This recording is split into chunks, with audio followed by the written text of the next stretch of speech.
भारतीय दंड संहिता आईपीसी की धारा 498 ए, अब भारतीय न्याय संहिता की धारा 85 का उद्देश्य विवाहित महिलाओं को क्रूरता से बचाना है, लेकिन इसके दुरुपयोग की शिकायतें भी सामने आई हैं। इन शिकायतों के कारण न्यायपालिका ने इसे संतुलित करने के लिए कुछ उपाय किए हैं, जैसे कि गिरफ्तारी पर रोक लगाना और जांच को अनिवार्य करना। न्यायिक अति आक्रमण और कूलिंग ऑफ पीरियड। इलाहाबाद उच्च न्यायालय ने एक नया कूलिंग ऑफ पीरियड का प्रस्ताव रखा था, जिसे बाद में सुप्रीम कोर्ट ने शिवानी बंसल बनाम साहिल बंसल जुलाई 2025 मामले में स्वीकार किया। इस प्रस्ताव के तहत 2 महीने की अवधि एफआईआर दर्ज होने के बाद पति और उसके रिश्तेदारों की गिरफ्तारी 2 महीने तक टाल दी जाएगी। परिवार कल्याण समिति। इस दौरान मामले को एक परिवार कल्याण समिति के पास भेजा जाएगा, जिसमें सामाजिक कार्यकर्ता या सेवानिवृत्त अधिकारी शामिल होंगे। यह समिति दोनों पक्षों के बीच मध्यस्थता करेगी। ये कदम न्यायिक अति आक्रमण के रूप में देखा जा रहा है, क्योंकि ये कानून में सीधे तौर पर हस्तक्षेप करता है।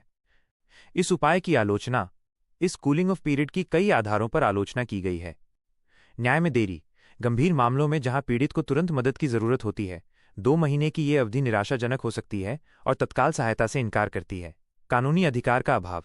परिवार कल्याण समिति के पास कानूनी विशेषज्ञता और अधिकार नहीं होते हैं, जिससे उनकी भूमिका और स्थिति संदिग्ध हो जाती है। पुलिस कार्य में हस्तक्षेप। आपराधिक जांच करना पुलिस का संवैधानिक कर्तव्य है और गैर कानूनी समितियों को ये काम सौंपना अनुचित हस्तक्षेप है।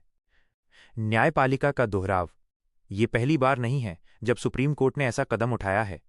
राजेश शर्मा वाद 2017 में भी इसी तरह के निर्देश दिए गए थे, जिसमें परिवार कल्याण समितियों के गठन की बात कही गई थी। हालांकि 1 साल बाद मानवाधिकार मामले के लिए सामाजिक कार्रवाई मंच 2018 में 3 न्यायाधीशों की पीठ ने इस फैसले को पलट दिया और माना कि ये विचार त्रुटिपूर्ण था। ऐसा लगता है कि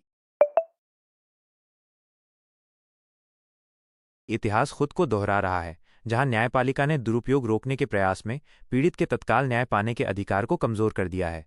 यह कदम कानूनी आतंकवाद को रोकने के लिए किया गया था, लेकिन इसने वास्तविक पीड़ितों के लिए न्याय में बाधा उत्पन्न कर दी।